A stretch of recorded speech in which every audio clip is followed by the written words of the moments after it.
today I'll be talking to you about my IB extended essay on female representation in peacekeeping and politics.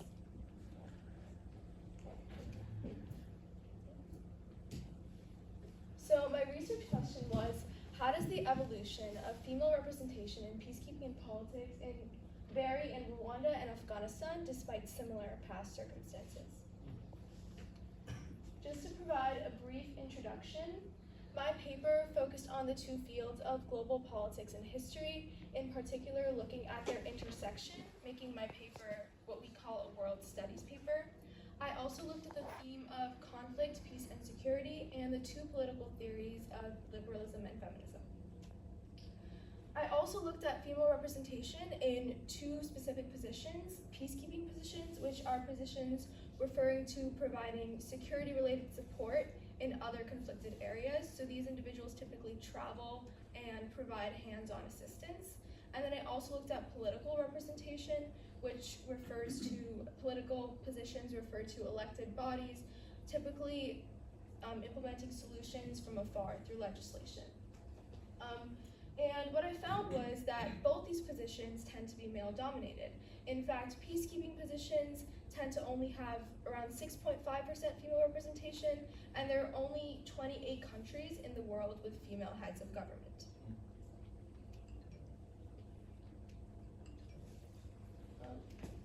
Okay, so in particular, I chose two countries that were very different in terms of their female representation, but demonstrated similar past circumstances and similar experiences.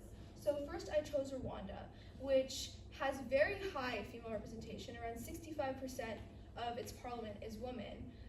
And I chose Afghanistan, where we know the Taliban is in control and there's limited to no representation for women. And I chose these two countries mainly because they were so different, but they both experienced tragic conflicts in the past. So Rwanda experienced a genocide and Afghanistan experienced two wars. And I wanted to look at why exactly they were so different, given that they had similar circumstances. Okay, so now looking at methodology, I mainly drew from official United Nations documents as well as national and state databases and academic journals such as the Georgetown Journal of International Affairs. Now looking at historical context. The Rwandan genocide occurred from April 7th to June 19th in 1994, resulting in 800,000 or more deaths of Rwandans. It primarily occurred due to ethnic divisions between two different groups, the Hutus and the Tutsis, and the genocide was propagated by the Hutus against the Tutsis. After the genocide, Rwanda's population was actually 70% female because a lot of the male leaders were the main targets of the genocide. This percentage, female to male, in Rwanda's population gave women the opportunity to step into leadership. So women like Rose Kabuye and Aloisa Njumba were able to take opportunities in leadership to help reconstruct Rwanda, and they set precedent for other women to follow as well.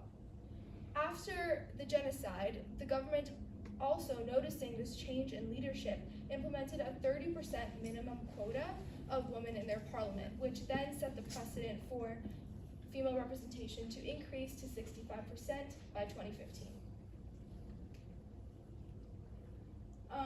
The difference in Afghanistan was that its conflict was not over 3 months like Rwanda. It actually experienced two wars spanning from 1979 to around 2021. Its first war was an invasion by the Soviet Union, which allowed for a shift of its power from a very left-wing government to a right-wing government, which we now know as the Taliban. Its second war was a US invasion into Afghanistan to actually fight the Taliban forces. During that period, female representation in Afghanistan and women's rights was actually improved, but because the United States failed in defeating the Taliban and eventually withdrew its forces, there was a lot of rights reversal and women were back to where they were before.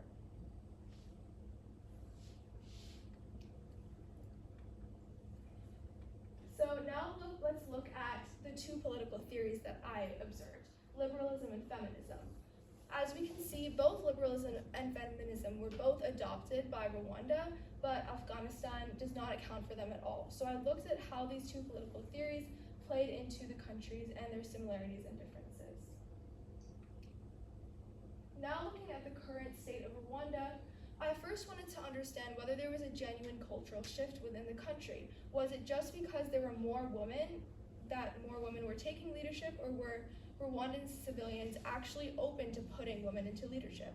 And what I found was that a researcher from the World Bank, Pati Patel, had agreed that yes, while certain circumstances did push leadership into the hands of women, it was also a genuine cultural shift and openness to new behavior that allowed Rwanda to persevere in increasing their representation. As of right now, Rwanda's future is inclined positively with Paul Kagame as their president. They have half of their Supreme Court justices as women, and women now also have property rights and financial freedom. On the other hand, Afghanistan has experienced a rise in terrorism, increases in trafficking and drug trafficking and warlords, and they also recently experienced a capture of their capital by the Taliban in 2021. As of right now, multiple Afghan girls and women flee the country to neighboring countries or other countries such as Rwanda to ensure their safety. So clearly there's a big difference in how Rwanda and how Afghanistan are faring currently. Now let's move on to my comparative analysis. Why exactly were these countries resulting in such different female representation? So first, I noticed the similarities. Both countries are in a period of recovery from their conflicts. They are both developing countries, so they lack healthcare funds in many ways. They also have high rates of gender-based violence, so they are similar in that way. Furthermore, both countries during their conflicts also experienced and were given foreign aid. So USAID was a United States agency promoting aid for the Rwandan genocide, and there was also a U.S. fund dedicated to Afghan refugees, around $11 billion, to ensure that Afghan civilians had the rights and resources they needed to push through their conflict. However, the main differences I outlined between these two countries eventually resulting in their different female representation. The first reason was circumstances of conflict. Genocide and war are, while both tragic, are different. Genocide is an ethnic cleansing with a clear propagator and a clear victim, while war is an active effort from both sides. Furthermore, the Rwandan genocide spanned over 3 months, while the Afghanistan war spanned over several decades. So that may have been a reason for different female representation. Another reason I outlined was the leaders of the two countries.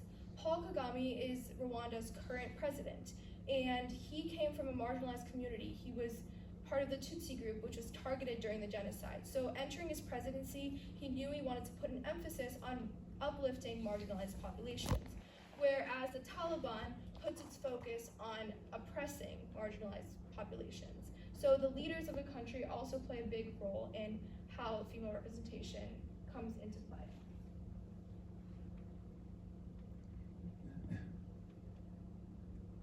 So what can we learn from this? I learned that there needs to be a multifaceted effort combining both national and international efforts, and when a country wants to change their leadership and change the people that they put into their peacekeeping and military forces, there has to be a genuine cultural shift and there has to be openness to behavior. In my opinion, if Afghanistan wants to improve its current situation, it has to be open to putting new people into leadership. It has to be open to removing current barriers to women, and it also has to be open to putting new leaders of the country into position. So overall conclusion, history and circumstance do impact outcomes in women's representation, but they are not the only factor. Strong leadership, openness to cultural shifts, and initiative of the country are also super important to create change. This is my bibliography, switched on 3 pages. And thank you.